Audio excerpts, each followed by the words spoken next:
오늘 우리에게 내려주시는 하나님 말씀 에레미야 15장 7절부터 9절까지 봉독해 드리겠습니다.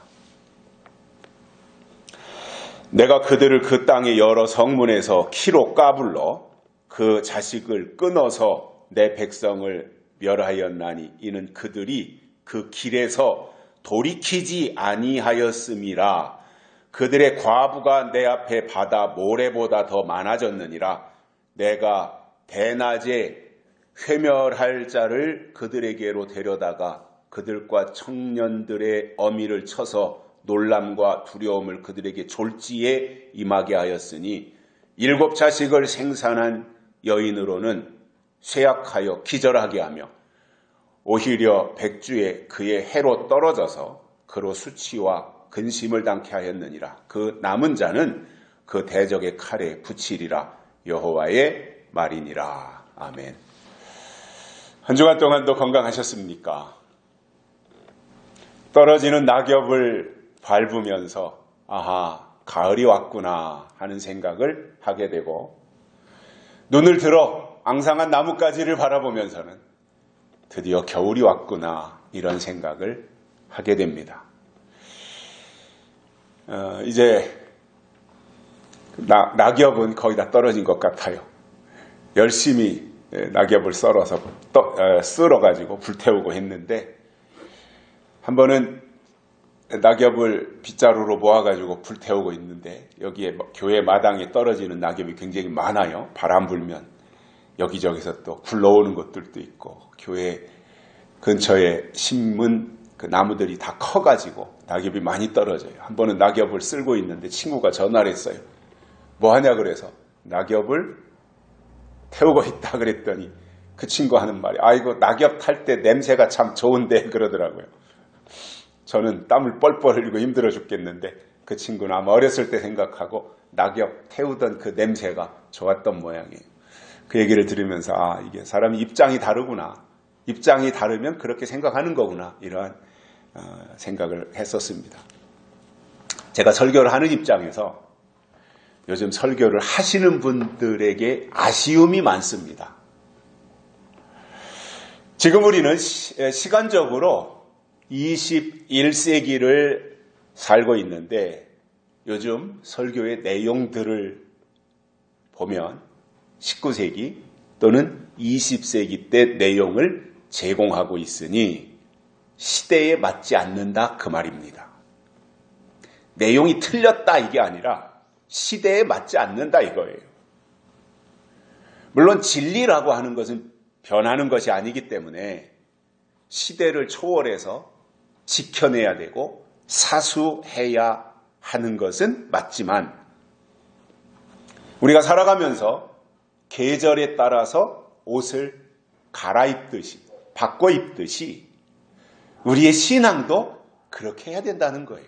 본질이 바뀌는 것이 아니라 그때그때마다 추구하는 방향이나 내용이나 이러한 것들은 달라야 한다는 말이에요. 동물들도 보면 계절이 바뀔 때 털갈이를 합니다. 봄이 되면, 그래서 봄에서 여름으로 접어들 때가 되면 몸에 털이 많으면 더위를 견디기 어려우니까 털을 다 빠지게 해요. 그 이제 여름이 지나고 가을이 되어서 늦가을이 되면 그때부터 몸 안에 새로운 털이 나와서 추위를 이겨낼 수 있도록 이렇게 털갈이를 합니다. 나무들도 보면 사시사철 새로운 모습으로 변화하는 것처럼 우리의 신앙도 때에 맞게 가는 것이 중요하다 그 말입니다. 그래서 우리가 진리를 새로 쓰자 이것이 아니라 하나님이 주신 진리를 시대에 맞는 옷으로 갈아입고 업그레이드 해야 된다라는 내용인 거예요. 이 세상도 보면 시대를 앞서가는 사람들이 이끌고 갑니다. 빌 게이츠라든가 이러한 사람들 있잖아요. 과학자들, 유명한 과학자들이라든가 스티브 잡스라든가 이런 사람들이 시대를 앞서가지 않습니까? 그러면 그 앞서가는 그 사람들이 개발해 놓은 것, 발명해 놓은 것, 이런 것들을 이제 우리가 뒤따라가서 구입해가지고 사용하면서 편리하게 쓰는 겁니다. 누군가가 앞서가는 사람들이 있었기 때문에 우리가 좀 더 편리한 삶을 사는 거예요. 그래서 앞서가는 사람들이 있었기 때문에 우리가 편리한 삶을 사는 것처럼 교회도 영적으로 깨어서 앞서가는 사람들이 있어서 그들이 이끌고 가야 정상이라는 말이에요. 교회가 크냐 작으냐는 그다지 중요하지 않습니다. 영적으로 깨어서 시대를 앞서가는 사람들에 의해서 방향을 전환시키고 이끌고 가는 사람들이 있느냐, 이게 중요하다는 거죠. 그래서 교회는 당연하게 성경을 근거로 해서 하나님이 하실 일을 말해야 되고 앞으로 될 일을 설교해야 되는데 맨날 하신 일만 말하고 된 일만 말하고 있기 때문에 식상하고 양식이 되지 않기 때문에 신앙이 성장하지 못한다는 겁니다. 제가 가끔씩 비교적 잘 나가는, 그것도 좀 굉장히 신선하게 사람들에게 접근해서 설교하는 그러한 교회의 설교를 들어보면 참신하고 아주 깔끔하고 군더더기 없이, 그리고 요즘 신세대 사람들이 좋아할 수 있는 그러한 내용으로 구성된 것은 맞는데 예언의 말씀은 없어요. 그리고 한참 뒤떨어져 있거나 아니면 현재 어떻게 살아야 되는지, 그리스도인으로서 현재 어떻게 살아가야 되는지 삶에 대한 것만 말하지, 이 시대에 예언의 말씀의 역할이 무엇이고 왜 예언의 말씀을 우리가 들어야 되고 예언의 말씀을 통해서 우리가 앞으로 어떻게 나아가야 될 것인가에 대한 내용은 찾아볼 수가 없더라는 겁니다. 진짜 중요한 것은 땅에서 복받고 잘 먹고 잘 살고 성공하세요, 이것이 아니라 예언이고 하나님의 약속에 대해서 알려주는 것이 정말 중요한 거예요. 물론 역사와 예언이라고 하는 것은 분리시킬 수 없고 당연히 역사와 예언이 같이 가야 돼요.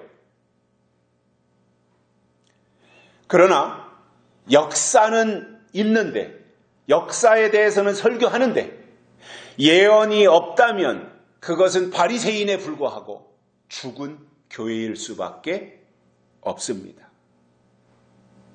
그래서 우리가 성경에 충실하자라고 하는 것은 기본이고, 왜냐?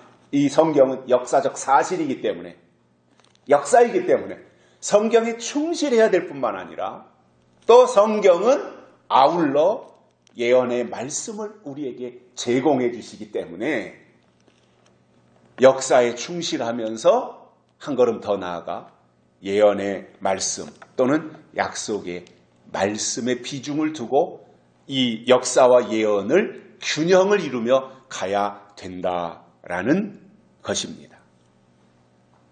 오늘은 지난주에 이어서 예루살렘을 향한 여호와의 책망이 무엇인지 세 가지를 깨닫고 은혜를 받겠습니다. 첫째로는 자식을 끊었습니다. 야, 놀라운 말씀이에요. 자식을 하나님이 끊으셨어요. 차단시켜버린 거예요. 더 이상 자식이 태어나지 못하니 혈통이 끊어지는 것이고 가문이 사라지는 것이며, 이것이 좀 더 발전해서 나간다면 국가의 존폐도 위태로워지는 겁니다. 하나님이 이렇게 말씀하신 이유가 있습니다. 그들이 그 길에서 돌이키지 않았기 때문이다. 이렇게 말씀하고 있습니다. 잘못 가고 있는 것을 알고 그 길에서 돌아서야 하는데 그것을 하지 않음으로 인해서 하나님은 그들에게 책망하시면서 첫 번째로 하시는 말씀이 그 자식을 끊어서 내 백성을 멸하시겠다, 이렇게 말씀하셨습니다.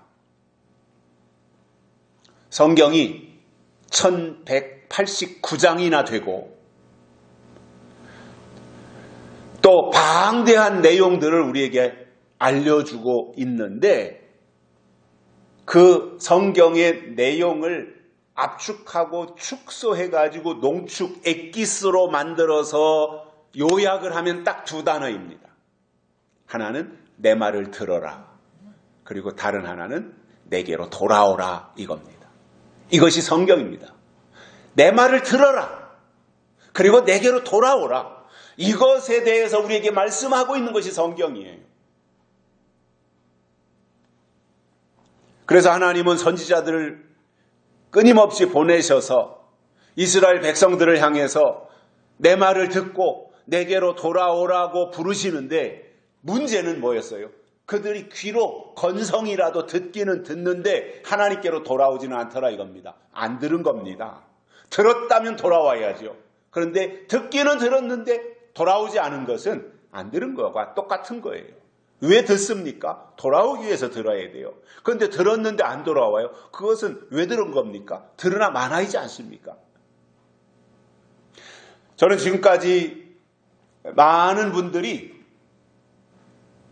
우리가 증거하는 이 예언 또는 약속의 말씀, 계시록을 토대로 해서 증거하는 많은 분들이 접근을 했었고 또 들었던 분들이 계십니다. 제가 또 한번 말씀드린 것 같은데 한 10년쯤 전에 서울에서 3일인가 집회를 했어요. 계시록을 중심으로 해서 집회했어요. 여러분들이 이제 소개해가지고 오셨는데 목사님 부부가 오신 거예요. 목사님 부부가. 연세는 저보다 한참 위이신데 근데 이제 남자 목사님이 계속 참석해서 굉장히 공감을 하고 은혜를 받으시고 마지막 날 다 끝나고 가시면서 제 손을 꼭 잡고 하신 말씀이 제 귀에 아직도 쟁쟁합니다. 그 내용, 그게 뭐였냐면 목사님이 증거해 주신 요한계시록은 너무나 경이롭습니다. 그렇게 얘기하셨어요. 저는 그분이 제대로 들으셨다 이렇게 생각을 해요. 경이롭다라고 표현을 했어요. 근데 그분이 이제 그리고 나서 얼마 후에 돌아가셨는데 좀 안타깝죠. 그런 분도 계셨고 또 듣고 또 우리가 여기서 뭐 여름에 집회를 할 때도 이 자리에 오셔서 듣고 앞에 나와서 간증도 하고 이런 계시록은 처음 들었다고 여기서 너무너무 기뻐하고 가셨는데 돌아가셨는데 그 뒤로는 반응이 없는 거 있잖아요. 그러니까 듣기는 들었는데 들을 때는 좋았는데 그것으로 방향 전환을 해서 행동하지는 않았다는 거예요. 돌아오지는 않았다는 말입니다.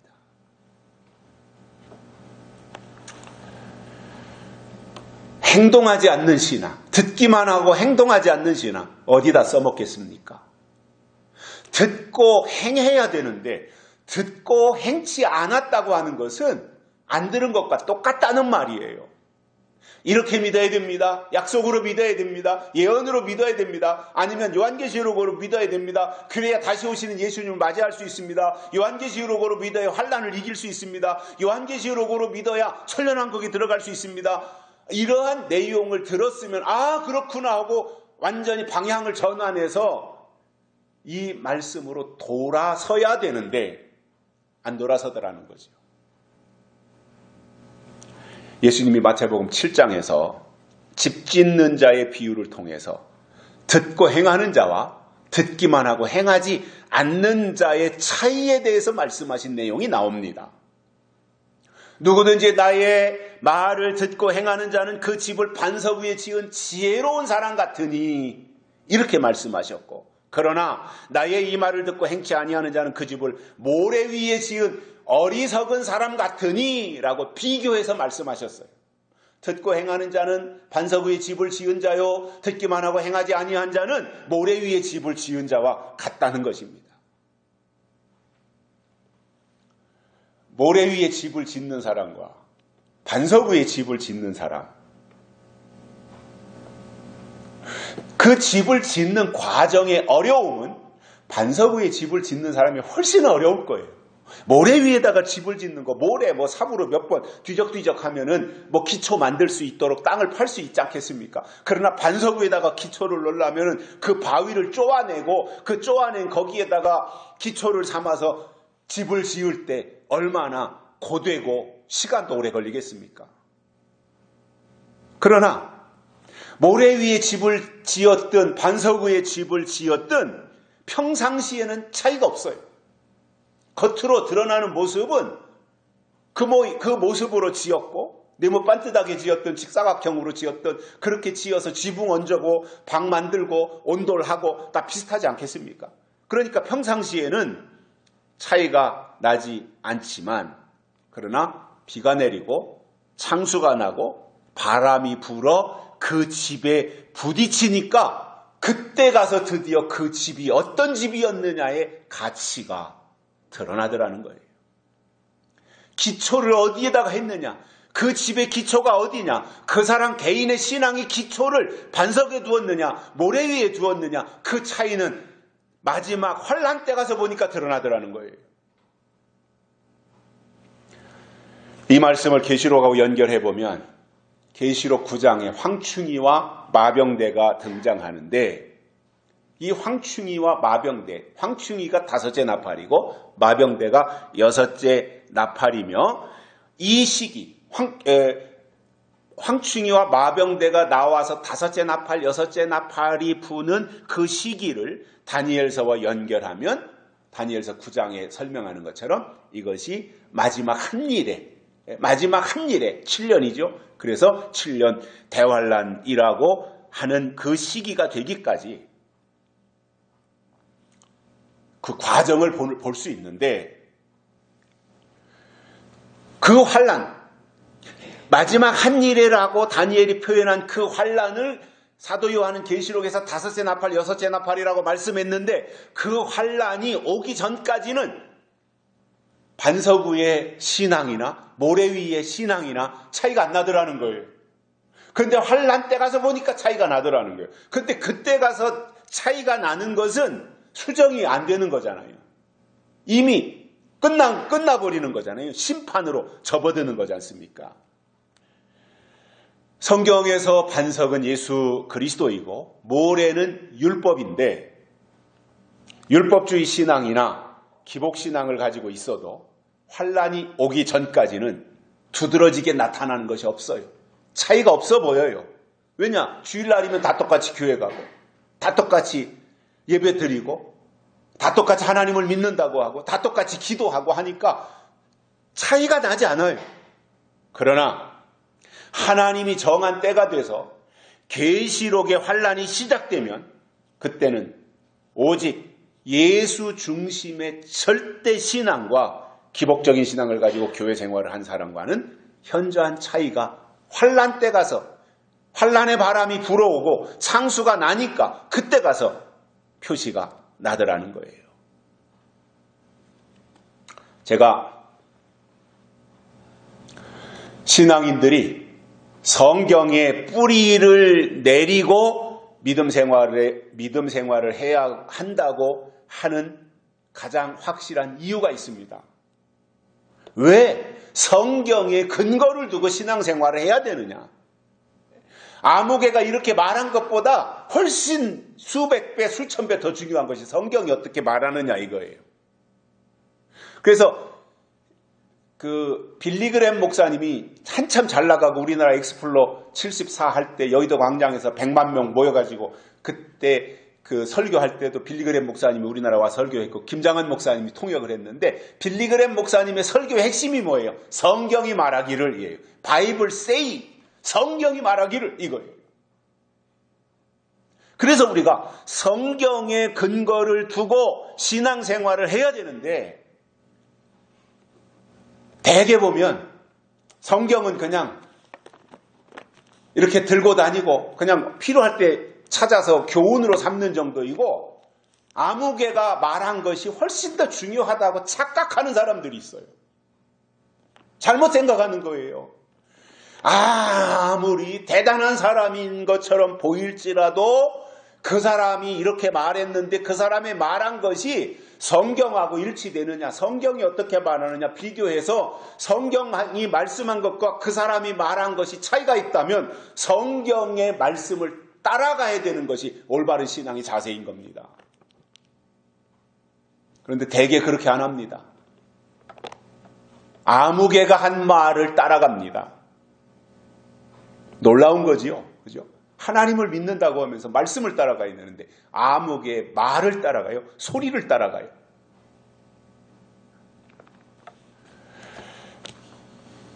구약 성경은 오실 예수님을 가리키고 있습니다. 구약은. 그리고 신약 성경은 오신 예수님을 설명하고 있습니다. 그리고 요한계시록은 다시 오실 예수님이 누구시냐에 대해서 비중 있게 설명하고 있는 겁니다. 그래서 구약은 오실 예수, 신약은 오신 예수, 요한계시록은 다시 오실 예수, 이렇게 성경이 구성되어 있다면 구약에서도 예수, 신약에서도 예수, 계시록에서도 예수이지 않습니까? 그렇다면 이 성경의 주인공이 누구라는 이야기예요? 예수님이라는 이야기입니다. 성경은 예수 이야기입니다.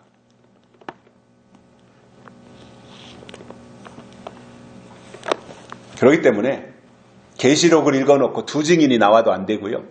계시록을 읽어놓고 내가 재림 예수라 말해도 안 되는 거예요. 그건 말도 안 되는 이야기예요.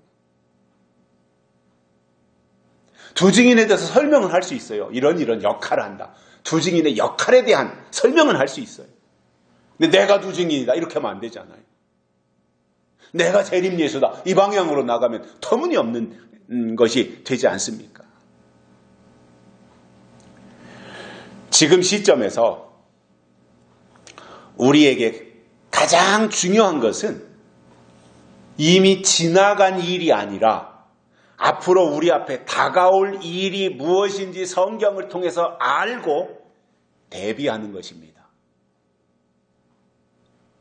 왜냐하면 이미 지나간 일은 우리 앞에 다시 일어나지 않습니다. 이미 그 시대는 지나간 것이고 이미 그 시대를 주름잡던 사람이나 역사도 더 이상 우리 앞에 나타나지 않아요. 성경을 보면서 깨닫는 것이 있습니다. 하나님이 한 번 쓰신 시대는 또 오지 않아요. 하나님이 한 번 쓰신 사람은 또 쓰시지 않아요. 이게 성경을 통해서 우리에게 알려주시는 내용들이에요.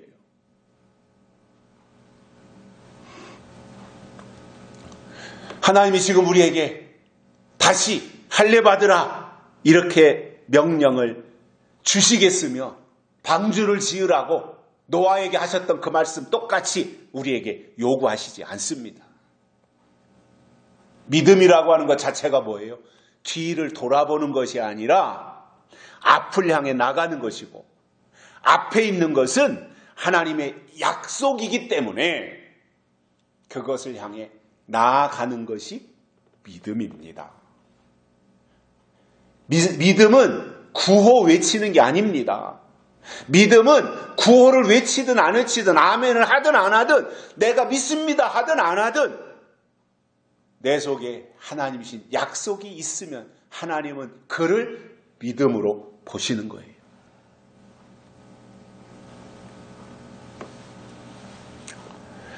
우리가 정말로 성경 신앙을 가지고 있다면 다시 오실 예수님을 설명하는 요한계시록으로 들어가는 것은 당연한 일입니다. 정말 우리가 성경신앙을 가지고 있다면 그리고 우리가 성경대로 믿는 사람이라면 계시록 신앙으로 들어가는 것은 너무나 당연한 이야기예요. 다만 주의할 것은 계시록을 잘못 이해해서 시한부 종말론으로 치우친다든가 아니면 세대주의식 종말론으로 가면은 그거는 이단이 되는 것이니까 철저하게 배제해야 됩니다. 그러나 성경을 올바로 이해해서 계시록에서 설명하려고 하는 핵심이 환난이라고 하는 것을 안다면, 그리고 예수님의 재림과 천년왕국이 이루어지는 것을 깨닫는다면 그것은 지금 제대로 가고 있는 것이라는 말이에요.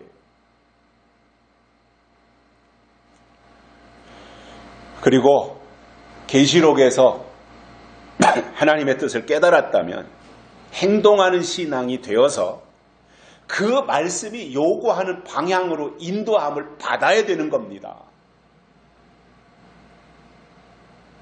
이것이 안 되면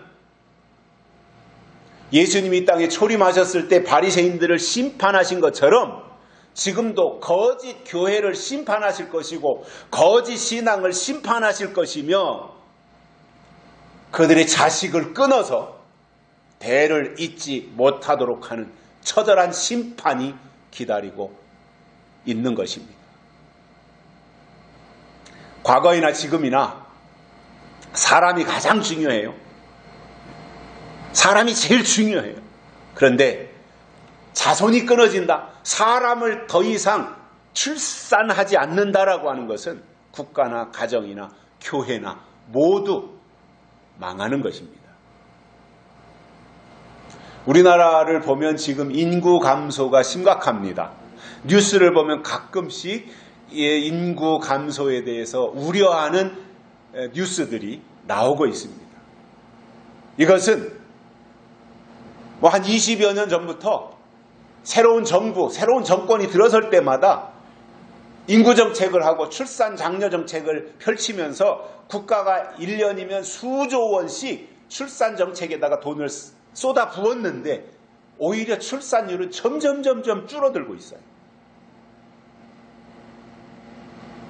올해 보니까 전국에서 태어난 신생아 숫자가 30만이 안 되는 것으로 뉴스에 나온 것을 본 기억이 있어요. 심각한 거잖아요. 그래서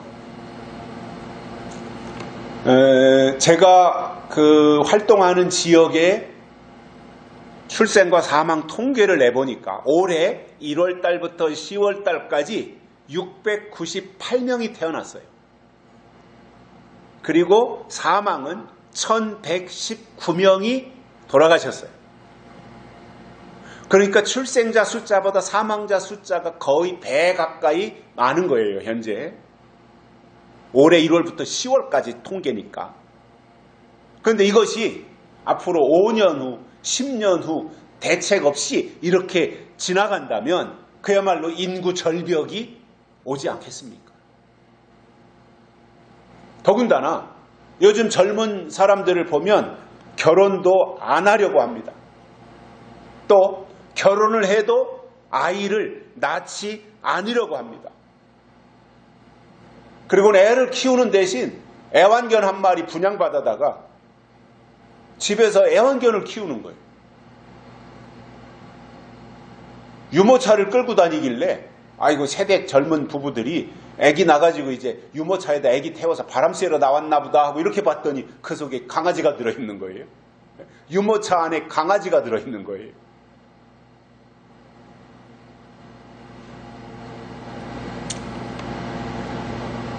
아이를 낳지 않는 것은 하나님의 창조의 섭리를 거스리는 것이고 인구가 줄어드는 것은 비극이며 하나님의 뜻에도 어긋나는 것입니다. 제 아버지가 80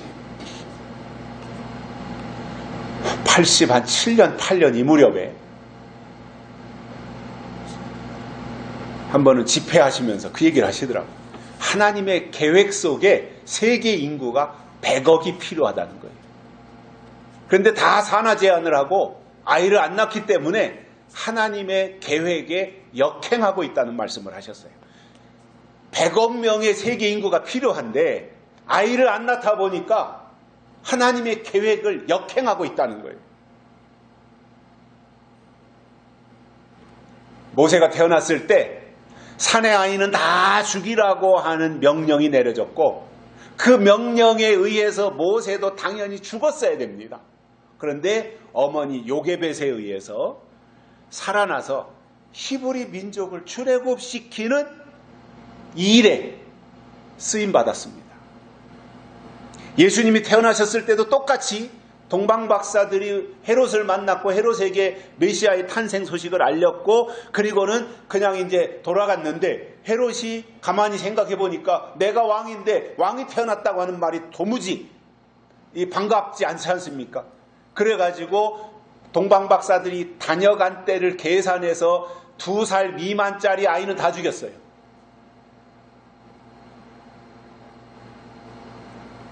계시록 12장에 보면 해를 입은 여자가 나오는데 아이를 낳을 때가 되어서 아파서 몸부림을 치고 있습니다.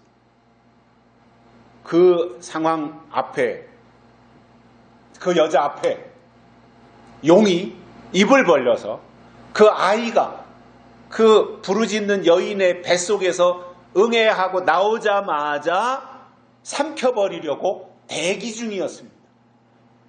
상황적으로 보면 그 아이도 태어나자마자 용의 입속으로 쏙 들어가야 되는 것이 맞습니다. 상황적으로 보면.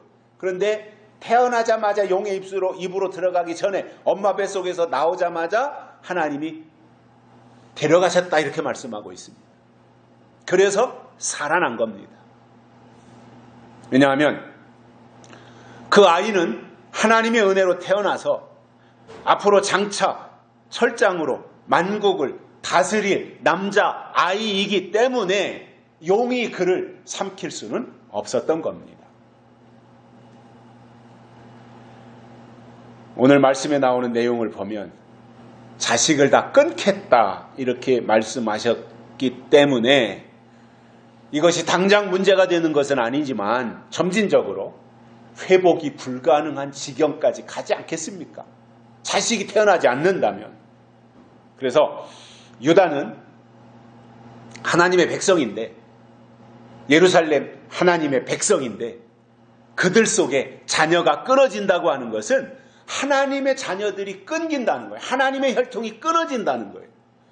이것을 통해서 하나님이 유다를 버리셨다고 하는 것을 설명하고 있는 것입니다. 두 번째로는 과부가 바다의 모래보다 더 많아졌다 이렇게 말씀하고 있습니다.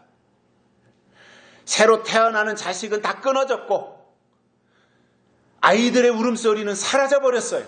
아이가 태어나지 않으니까. 게다가 과부의 숫자가 얼마나 많았는지 바다 모래같이 많게 하겠다고 하셨으니 절망적인 상황인 거예요. 그런데 바다 모래같이 많게 하시겠다고 하는 이 말씀은 사실 하나님이 창세기에서 아브라함에게 하셨던 말씀입니다.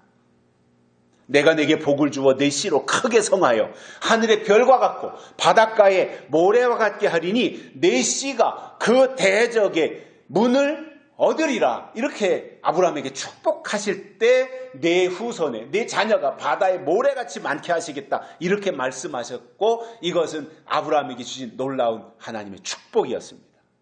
그런데 오늘 말씀에서 바다 모래보다 더 많아졌다고 하셨는데 이것은 아브라함에게 하셨던 말씀과는 정반대로 과부의 숫자가 모래처럼 많아졌다고 하는 것이니 희망이 없다라는 말입니다. 호렙이나 또는 과부나 배우자와 사별하고 혼자가 됐다고 하는 의미에서 똑같이 쓰이는 말이잖아요. 그런데 호렙이라는 말을 쓰는 데는 부담이 없는데 과부라고 하는 단어를 쓸 때는 좀 민망한 생각이 들어요. 익숙치 않아서 그런지 모르겠지만, 그러나 호렙이가 됐든 과부가 됐든 다 배우자와 사별한 사람이잖아요. 특히 그 과부라고 할 때 오늘 본문에 나오는 남편이 죽고 혼자 사는 여자를 과부라고 말씀하고 있습니다. 그러면 우리가 생물학적으로 볼 때 양성이 있어야, 남성, 여성, 양성이 있어야 자녀를 낳을 수 있는데 과부가 많다고 하는 것은 남편이 사망해서 여자 혼자 산다는 말이고, 앞에서 자식을 다 끊어서 자식이 태어나지 못하는데 과부가 게다가 바다 모래처럼 많다고 했으니 남편이 없는 여인이 자식을 생산할 수 있습니까? 불가능하다고 하는 것을 지금 말씀하고 있는 거예요. 여자를 성경에서는 교회로 말씀하고 있고 예수님은 신랑입니다. 그런데 과부가 됐다고 하는 말은 예수가 없고 진리가 없는 교회가 됐다 그 말입니다. 개인의 신앙으로도 말로는 예수님, 주님, 하나님 말은 하는데 실질적으로 그분이 우리에게 주신 약속이 없다면 과부와 다를 바가 없습니다. 예수가 없는 신앙, 그것은 과부 신앙이지 않겠습니까? 이렇게 되면 하나님의 형상을 가지고 하나님의 뜻을 이루어 드리려고 몸부림치는 영적 자녀들을 출산할 수가 없는 거지요. 이유는 그들이 하나님을 버렸기 때문이고 하나님께로 돌아오지 않았기 때문입니다. 그뿐이 아니라 대낮에 멸할 자를 그들에게 데려다가 그들의 청년들의 어미를 쳐서 놀라움과 두려움이 졸지에 임하게 된다고 오늘 본문에서 말씀하고 있습니다.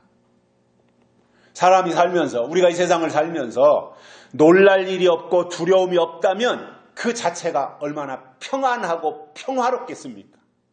놀랄 일도 전혀 없고 두려운 생각도 조금도 들지 않는다면 그 자체가 평안이지 않겠습니까? 그러나 잠시 잠깐도 쉴 사이가 없이 늘 놀랄 일이 발생하고 두려운 생각들이 엄습해 온다면 얼마나 불안하고 불행하겠습니까?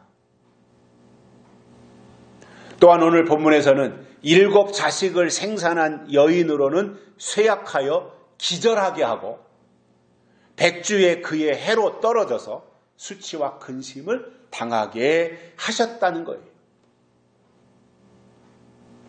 이 정도로 처절하게 된다는 것을 말씀하신 내용입니다.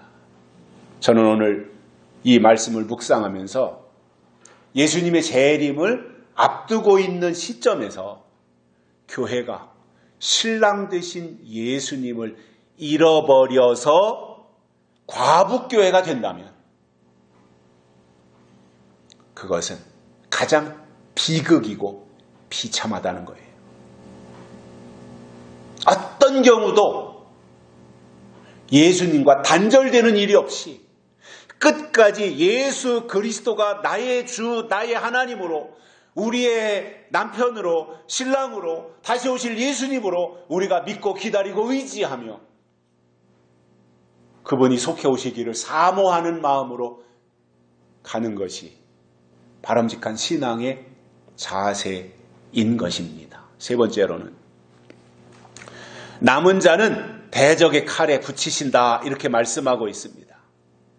성경에 남은 자에 대한 설명이 많이 나와요. 그죠? 남은 자. 그런데 거의가 이 남은 자라고 하는 단어를 쓸 때는 거의가 다 하나님 편에 남아있는 사람들을 의미해요. 그러나 오늘 본문 말씀에서는 남은 자를 대적의 칼에 붙이시겠다 이렇게 말씀하고 있지 않습니까? 그러니까 이 남은 자가 누구냐는 거예요. 그러니까 이것은 이런 사람들이죠. 예루살렘 안에서 자식이 끊기고 남편들이 죽임을 당하는 환난 가운데서 용케 살아남은 자는 그대로 계속해서 살아가도록 내버려 두는 것이 아니라 대적이 휘두르는 칼에 죽임을 당한다 이 말씀을 하시는 겁니다. 절망인 겁니다.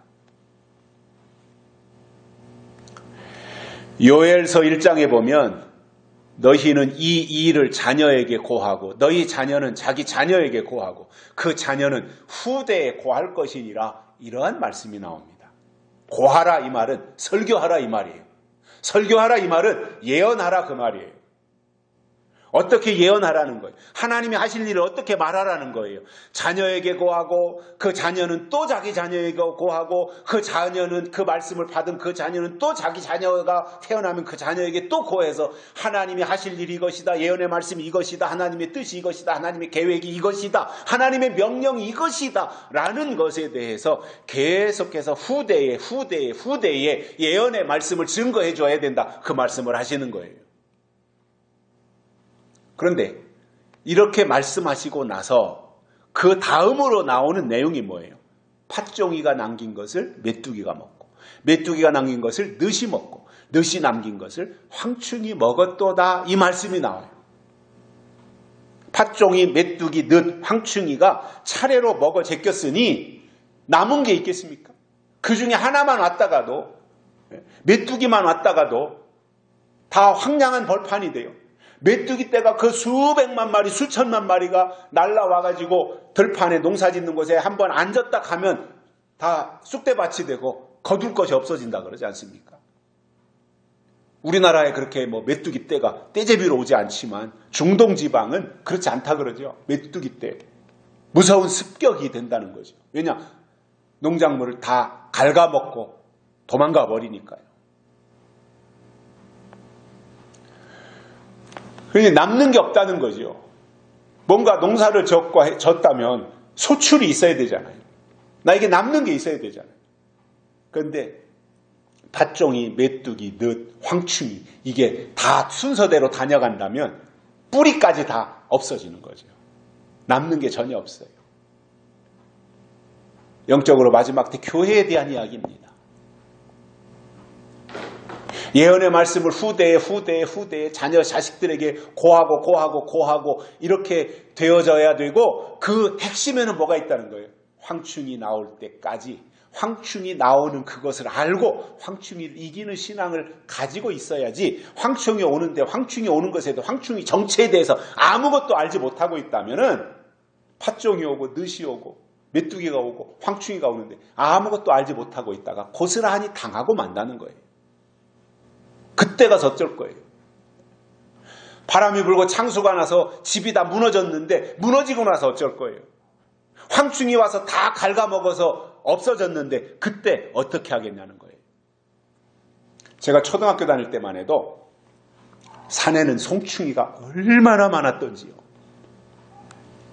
소나무마다 그냥 송충이가 버글버글했어요.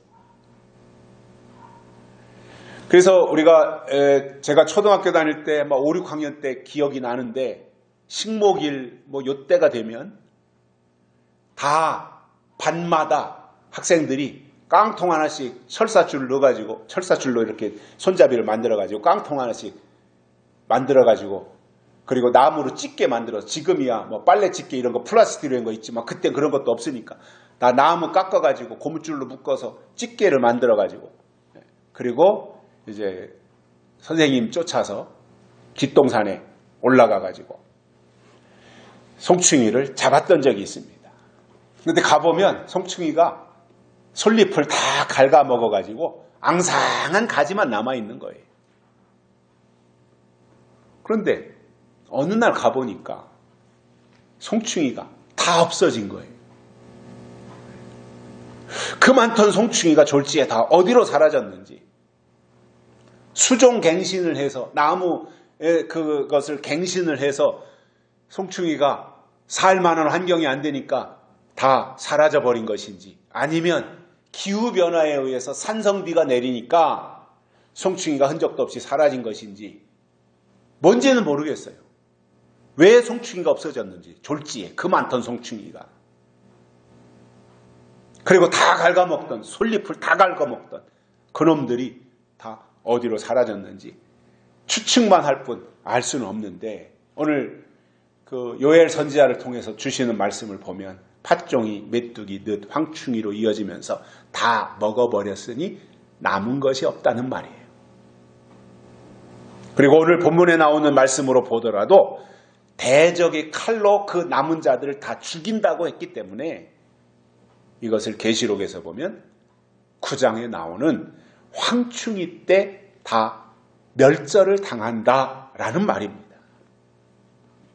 황충이는 다섯째 나팔에 나타나는데 이때가 되면 무적행이 연기 가운데서 올라와서 해와 공기를 다 어둡게 하고 영혼을 질식시킨 후에 무적행 연기 가운데서 황충이가 올라온다 이렇게 설명하고 있습니다.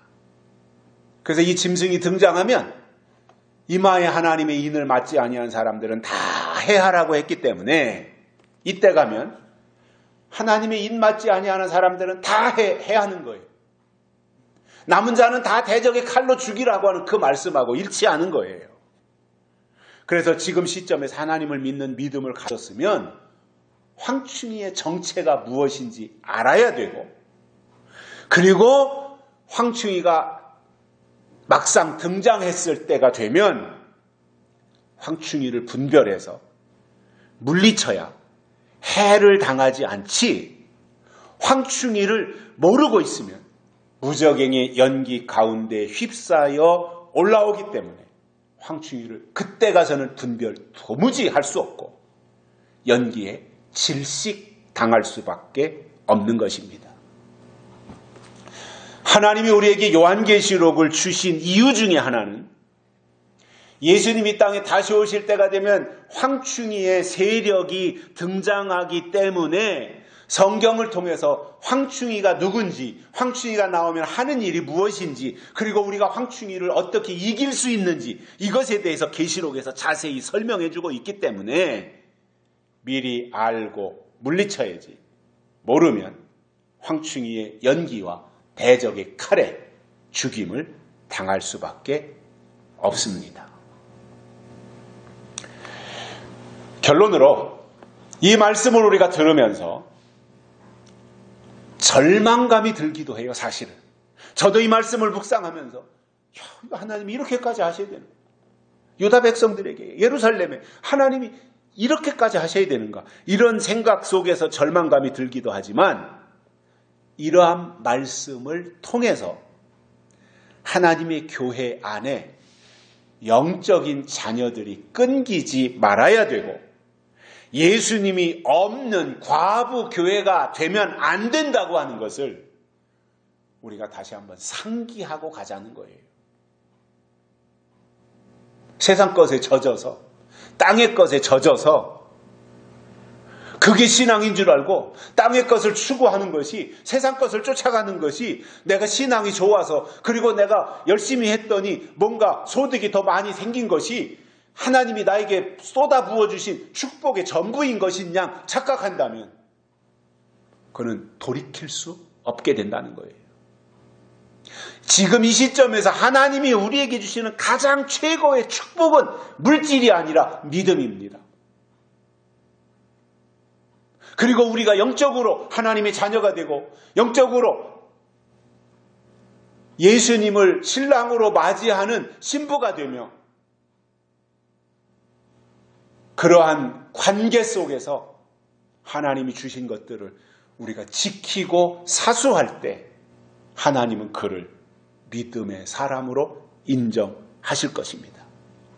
그래서 우리가 하나님 앞에 책망받는 사람이 아니라 칭찬을 받아야 되고, 더 나아가 하나님을 기쁘시게 해드리는 영적 하나님의 자녀들이 되시기를 주의 이름으로 축복합니다. 살아계신 하나님 감사합니다. 오늘 또 우리를 불러주시고 하나님의 말씀을 듣게 해주셔서 감사를 드립니다. 예루살렘을 향한 여호와 하나님의 책망을 오늘 또 우리가 지난주에 이어서 연달아 들으면서 우리 속에 하나님의 뜻이 무엇인지, 하나님의 마음이 무엇인지 알고 하나님께로 돌이키고 하나님의 말씀을 지켜나가는 저희들 되도록 은혜를 베풀어 주옵소서. 다시 오실 예수님의 이름으로 간절히 기도드리옵나이다. 아멘. 찬송가 409장 부르시면서 헌금 드리시겠습니다.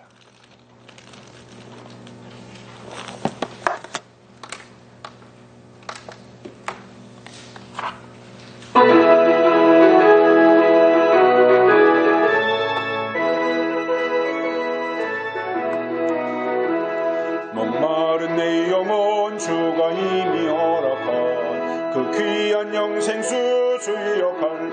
있나이다.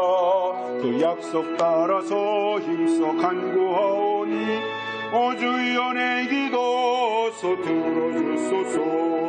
예수의 사랑 예수의 사랑 바다 물결같이 내게 임하니 영광의 물결에 온전히 쌓여서 내 영혼의 기쁨 한량 없도다. 주 내게 약속한 큰 비 내려주시려 은혜의 저 구름 건너편에 떠올라 그 귀한 징조가 내게 밝히 보이니 나 힘을 다하여 주께 간구하니